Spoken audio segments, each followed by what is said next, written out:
Imagine carregar a própria presença de Deus em seus ombros, sabendo que um único erro pode significar sua morte instantânea. Não era um sacerdote de túnicas finas, mas um trabalhador comum. E no calor escaldante do deserto, a cada movimento, a cada passo, ele sabia que a vida de toda uma nação dependia da sua obediência. Que tipo de fardo é esse? Que tipo de honra é ser tão essencial, mas muitas vezes invisível? E por que esse papel, aparentemente secundário, poderia ser considerado mais sagrado, mais perigoso e mais crucial do que o de um pastor ou sacerdote em nosso tempo? Nos próximos minutos, vamos desenterrar uma verdade esquecida em um dos livros menos lidos da Bíblia, Números, capítulo 4. Vamos mergulhar na vida de homens que não foram chamados para pregar, não foram chamados para liderar congregações, mas para um trabalho manual árduo e mortalmente sério. Descobriremos como suas vidas nos revelam o verdadeiro significado de serviço, sacrifício e o que realmente torna um trabalho sagrado, desafiando tudo o que você pensa saber sobre ministério e vocação. Você nunca mais verá o trabalho comum da mesma forma. Mas antes, inscreva-se no canal e ative o sininho das notificações. E fique conosco para entender a palavra e desvendar este mistério. O povo de Israel estava acampado no deserto. Mais de 2 milhões de pessoas, todas sob a sombra de uma majestosa tenda no centro, o tabernáculo. Não era um prédio fixo, mas uma estrutura desmontável, a própria morada móvel de Deus em meio ao seu povo. E para que essa presença divina pudesse acompanhar Israel em sua jornada, era necessário que alguém a transportasse. Mas não era qualquer um. Não era um trabalho para leigos, nem mesmo para todos os levitas. Era uma tarefa específica, designada por Deus, detalhada minuciosamente no livro de Números. O capítulo 4 é um manual de logística divina, uma lista de instruções tão precisas que beira a burocracia.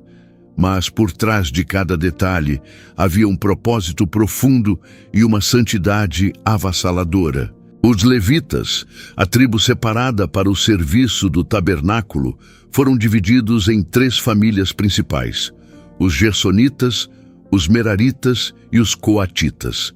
Cada uma tinha sua responsabilidade. Os gersonitas cuidavam das cortinas, das coberturas e das cordas. Os meraritas, das armações mais pesadas, dos postes e das bases. E os coatitas? Os coatitas tinham a parte mais perigosa e honrosa. Eles eram os encarregados de carregar os objetos mais sagrados do tabernáculo: a arca da aliança, a mesa dos pães da proposição, o candelabro de ouro, os altares e os utensílios do ministério. Imagine por um momento o peso dessa responsabilidade. A arca, que representava a própria presença de Deus, onde a Shequina, a glória divina, se manifestava. Ela era o trono de Deus na terra, o ponto de contato entre o Criador e sua criação. E quem a transportava? Homens, comuns em sua origem, mas separados para uma tarefa incomum. Mas aqui jaz um paradoxo.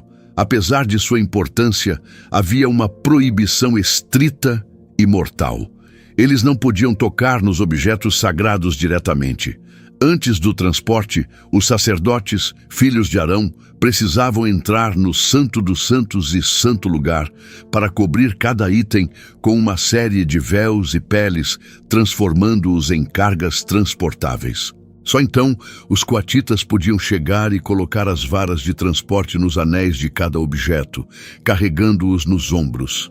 A ausência dessa cobertura ou um toque indevido significaria morte instantânea.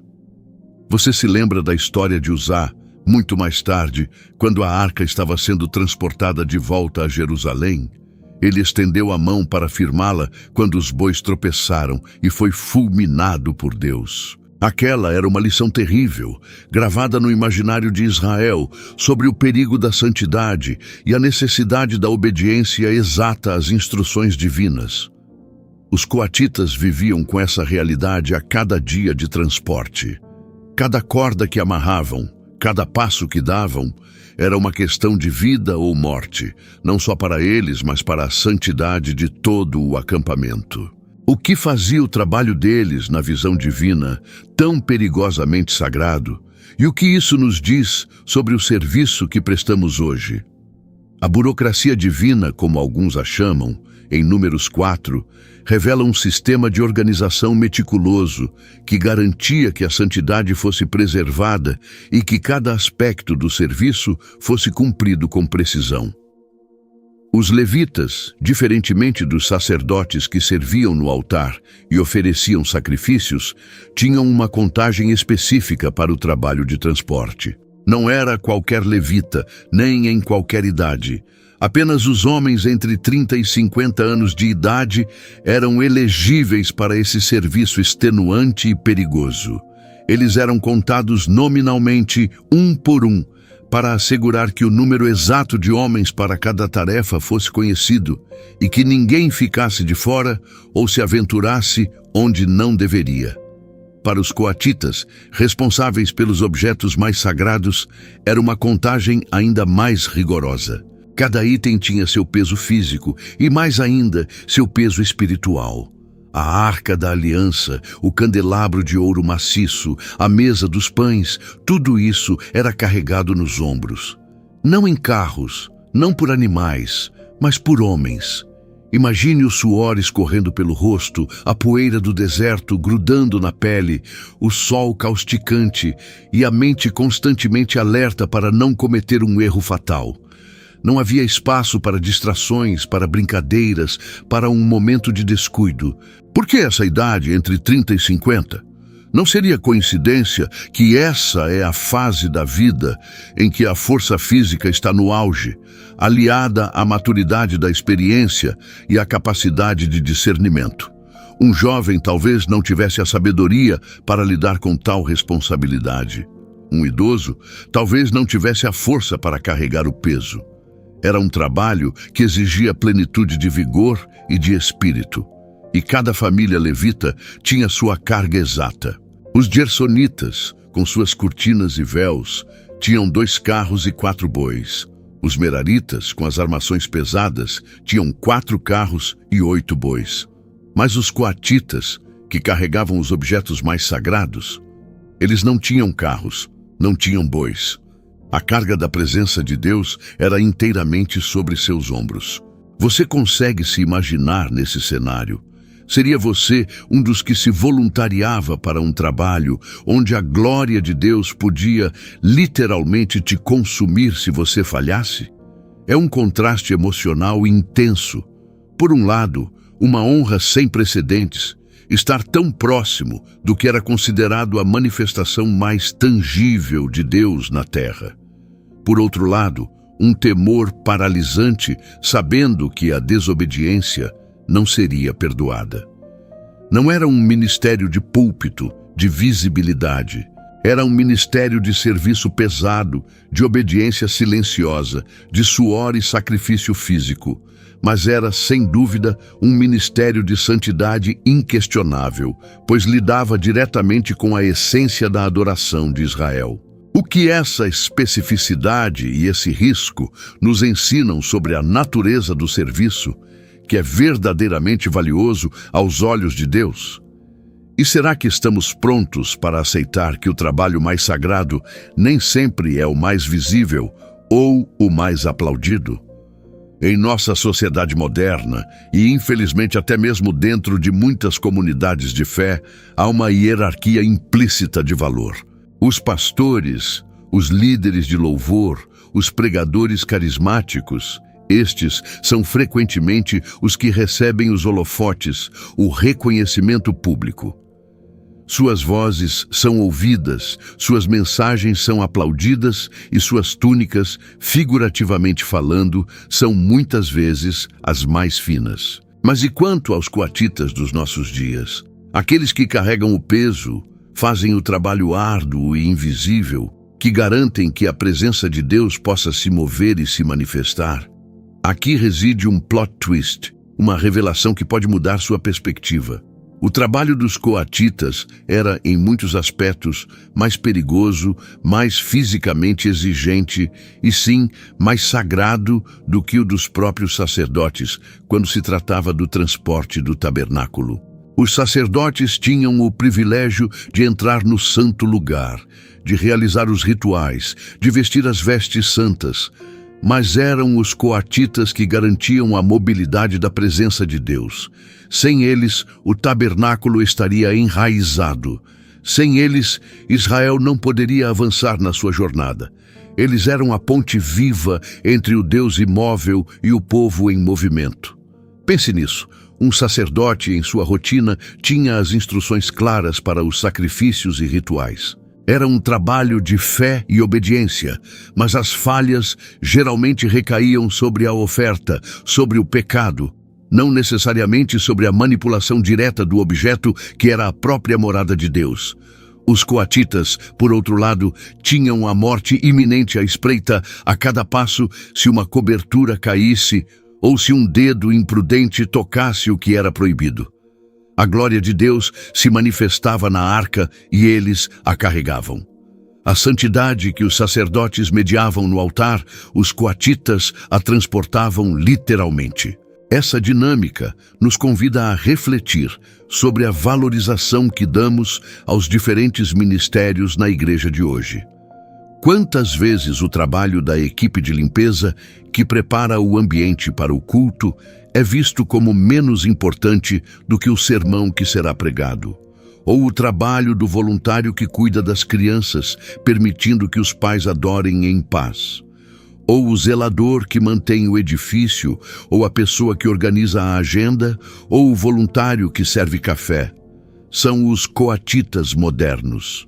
Eles não estão no púlpito, não estão nos palcos, mas sem eles a estrutura não se move, a presença não é acessível, a congregação não pode funcionar plenamente. A Bíblia nos ensina que todos os membros do corpo de Cristo são igualmente importantes, mas a história dos coatitas vai além. Ela sugere que há trabalhos comuns, trabalhos de bastidores, trabalhos de suor e carga, que podem ter um peso de santidade e uma importância estratégica que ultrapassa em muito a visibilidade ou o glamour de outros papéis. O que realmente torna um serviço sagrado, a visibilidade, o aplauso, a túnica fina, ou a fidelidade, a obediência, a disposição de carregar o fardo, por mais perigoso ou invisível que seja, para que a glória de Deus possa se mover. Qual é o seu trabalho comum na vida, na sua fé, que talvez seja mais sagrado do que você imagina? A vinda de Jesus Cristo e a nova aliança mudaram radicalmente a forma como interagimos com a presença de Deus. Não precisamos mais de um tabernáculo físico, nem de um sistema levítico complexo para mediar nosso acesso a ele. A cortina do templo foi rasgada de alto a baixo no momento da morte de Cristo, simbolizando que o caminho para o Santo dos Santos estava aberto para todos. E não só isso, mas a promessa do Espírito Santo significa que a própria presença de Deus não reside mais em uma tenda, mas em cada crente. Não sabeis vós que sois o templo de Deus e que o Espírito de Deus habita em vós? 1 Coríntios 3,16. Essa é a grande revelação para nós hoje. Se antes os coatitas carregavam a arca da aliança nos ombros, hoje cada um de nós, como crente, carrega a própria presença do Deus vivo dentro de si. A arca de madeira, revestida de ouro, era o símbolo. O Espírito Santo em nós é a realidade. Isso transforma completamente a ideia de trabalho sagrado e trabalho comum. Se a presença de Deus habita em mim, então cada ambiente em que eu estou, cada tarefa que realizo, pode se tornar um altar de adoração. Meu local de trabalho, minha casa, minha escola, o supermercado, o trânsito, todos esses lugares se tornam extensões do tabernáculo que eu sou. Os coatitas tinham a responsabilidade mortal de não contaminar ou desrespeitar a arca. Nós hoje temos a responsabilidade gloriosa de viver de forma que a presença de Deus em nós seja honrada e manifeste sua luz ao mundo. Nossos trabalhos comuns, ser um bom profissional, um pai dedicado, um vizinho atencioso, um estudante diligente, não são apenas atividades seculares. Eles são plataformas para o serviço a Deus, para a manifestação do seu caráter através de nossas vidas. Não é sobre vestir uma túnica especial ou subir em um púlpito. É sobre a intenção do coração, a fidelidade nas pequenas coisas, a obediência em cada passo. É sobre entender que, assim como o serviço aparentemente comum dos coatitas era vital para a jornada de Israel, o nosso serviço comum na vida cotidiana é vital para a manifestação do reino de Deus na terra hoje. Você se lembra que Jesus disse: "Onde 2 ou 3 estiverem reunidos em meu nome, ali estou eu no meio deles." A presença de Deus não está mais limitada a tendas ou templos, nem mesmo a edifícios de igreja. Ela está onde seu povo está. Pare e pense por um instante. Você percebe que a sacralidade do tabernáculo, que um dia exigiu a vida de homens que arriscavam tudo para transportá-lo, agora habita em você? Esse é o maior plot twist da história da salvação. O que você está carregando para o mundo hoje através da sua vida, através do seu trabalho comum? E você está honrando o peso dessa glória com a mesma reverência, a mesma obediência e o mesmo cuidado que os coatitas tinham ao carregar a arca da aliança? Números 4 nos convida a reavaliar a profundidade e a santidade de todo o serviço.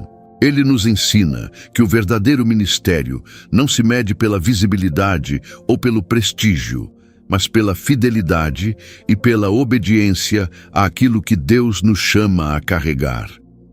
A lição dos coatitas é um lembrete poderoso. O trabalho mais sagrado nem sempre é o que nos dá as túnicas mais finas ou os palcos mais iluminados. Muitas vezes é o trabalho suado e silencioso, realizado nos bastidores, que carrega o verdadeiro peso da glória de Deus e permite que sua presença se mova pelo mundo. Nós somos os coatitas da nova aliança, carregando a presença do Espírito Santo em nossos corpos, em nossas vidas, para onde quer que vamos. Cada um de nós tem um papel crucial na jornada da fé, um trabalho que, por mais comum que pareça, é indispensável para o avanço do reino de Deus. Então, qual é a sua parte? O que a sua vida, seu trabalho comum, está carregando para o mundo hoje? Você está honrando o peso dessa glória com reverência e obediência? Se você foi desafiado a ver o seu dia a dia com novos olhos, a entender que a sua fé transforma cada ação em um ato de serviço sagrado, então este vídeo cumpriu seu propósito. E por falar em ministérios desafiadores, no nosso próximo vídeo, vamos mergulhar na história dos nazireus. Homens que fizeram votos extremos para uma vida de dedicação total, abrindo mão de prazeres comuns em busca de uma santidade singular. O que motivava essa renúncia radical? E o que podemos aprender com eles sobre compromisso e consagração nos dias de hoje? Não perca essa exploração profunda sobre um caminho de fé muitas vezes incompreendido. Se você gostou deste vídeo e quer continuar a entender a palavra conosco, faça algo que parece comum, mas que é vital para nós. Deixe seu like, inscreva-se no canal, ative o sininho para não perder os próximos vídeos e compartilhe este conteúdo com alguém que precisa ouvir essa mensagem. Sua interação é a nossa motivação para continuar trazendo mais verdades profundas da Bíblia de forma acessível. Deixe um comentário abaixo nos dizendo: qual é o trabalho comum que você agora vê como sagrado na sua vida? Queremos muito ouvir sua perspectiva. Até a próxima. E que a palavra continue a transformar sua visão de mundo. Rete poderoso. O trabalho mais sagrado nem sempre é o que nos dá as túnicas mais finas ou os palcos mais iluminados. Muitas vezes é o trabalho suado e silencioso, realizado nos bastidores, que carrega o